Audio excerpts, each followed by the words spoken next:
Buen día, querido amigo.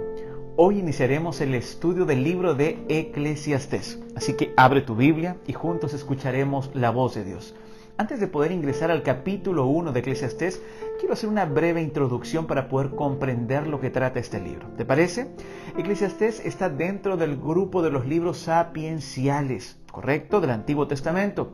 El libro de Eclesiastés, también el título, ¿verdad? El nombre Eclesiastés es una traducción de la palabra hebrea Coelet.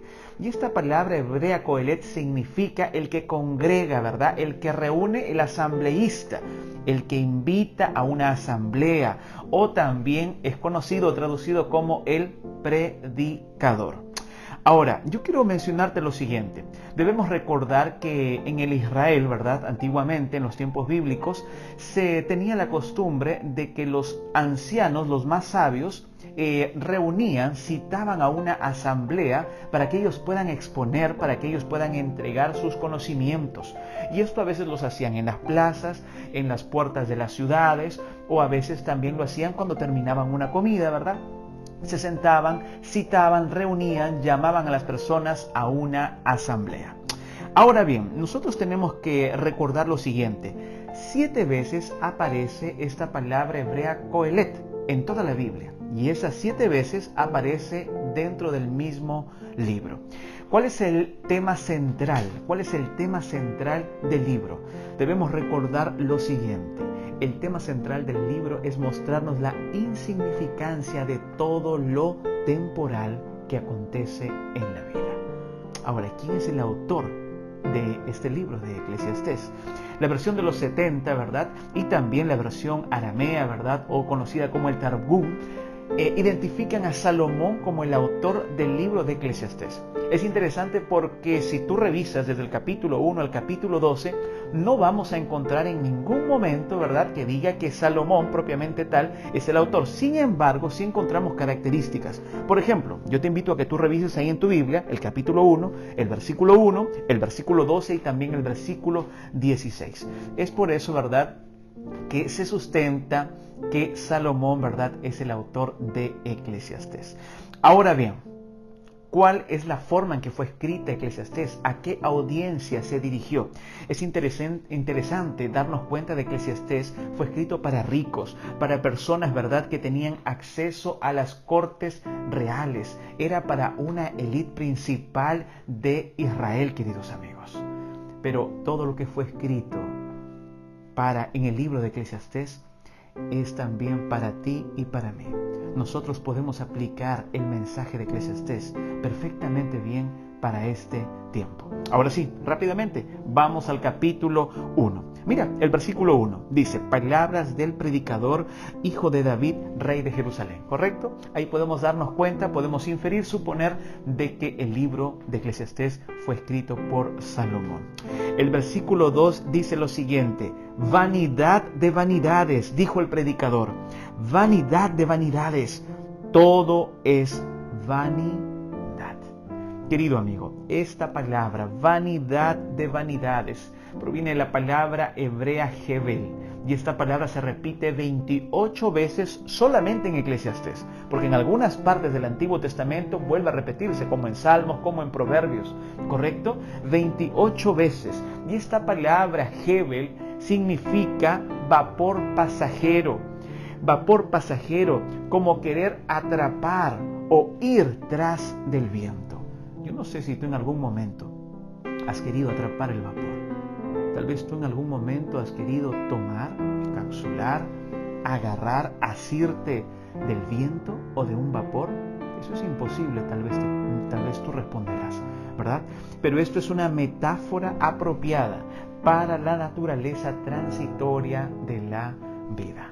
Pero tal vez tú en algún momento sí quisiste correr tras algo y luego te diste cuenta que realmente no valía la pena. Tal vez tú dejaste muchas cosas de valor importante, ¿verdad?, por ir tras algo que tal vez a ti te parecía que era algo grandioso, pero luego te diste cuenta que se fue desvaneciendo como el viento. Es interesante, ¿verdad?, porque acá el libro, el autor, ¿verdad?, Coelet, nos presenta y que nos dice, ¿verdad?, vanidad de vanidades, todo es vanidad. Querido amigo, rápidamente yo quiero mencionarte lo que dice el versículo 12 en adelante. Acá el predicador Qoheleth, ¿verdad?, nos está presentando parte de un testimonio, parte de su vida. Y mira lo que él dice en el versículo 14. Miré todas las obras que se hacen debajo del sol y vi que todo ello es vanidad y aflicción de espíritu. En el versículo 15 y en el versículo 18 se mencionan dos proverbios que para aquella época eran refranes, proverbios muy conocidos.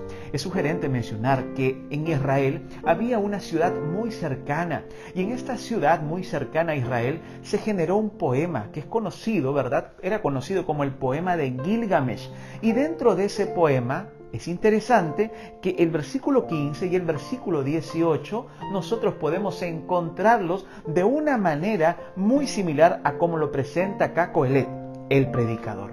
Pero, ¿qué es lo que dice ese poema de Gilgamesh? O mejor aún, ¿qué es lo que dice la Biblia en el versículo 15 y el versículo 18? Lo torcido no se puede enderezar y con lo incompleto no puede contarse. El versículo 18 dice: en la mucha sabiduría hay mucho sufrimiento, y quien añade ciencia, añade dolor. Quien añade conocimiento, añade dolor. El versículo 15, en primer lugar: lo torcido no se puede enderezar, y con lo incompleto no puede contarse. ¿Cómo aplicamos este texto en nuestro tiempo? ¿Cómo aplico yo este texto a mi vida?, te preguntarás tú. Solamente podemos sentirnos completos cuando Dios es el centro de nuestra vida. Recuerda que aquel que inició la obra en ti, Él será fiel en terminarla. Nosotros no podemos enderezar nuestra vida, amigos. Nosotros no podemos hacer nada por nosotros mismos. Necesitamos a Dios. El Evangelio de Juan ya lo dice, ¿verdad? Sin mí nada podéis hacer. Tú también debes de recordar lo que se presenta en el Evangelio de Mateo, ¿verdad? Mateo 5:11, cuando Él dice: bienaventurados seréis cuando por mi causa os vituperen, os persigan, los maten, o por mi causa levanten algún falso testimonio de ustedes. Queridos amigos, el que añade conocimiento, no debes de olvidar que también añade dolor. En reiteradas ocasiones nos damos cuenta, queridos amigos, que en este capítulo 1 y en lo que nos resta para estudiar todo el libro de Eclesiastés, podemos darnos cuenta de que querer correr tras el viento no es la mejor opción. Querer atrapar, ¿verdad?, tal vez un sueño ilusorio o algo que nos aleje de nuestro Creador, simplemente será una vanidad de vanidades. Recuerda, Dios puede enderezar tu vida y Él puede poner en tu mente discernimiento para que nos demos cuenta de no querer atrapar viento, amigos, de no querer atrapar, ¿verdad? ¿Qué cosa? No querer atrapar un vapor pasajero.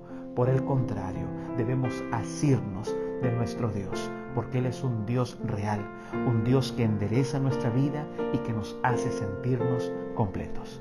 Que Dios te bendiga. Comparte el video y nos vemos mañana para poder estudiar juntos el capítulo 2 de Eclesiastés. Que el Señor te acompañe.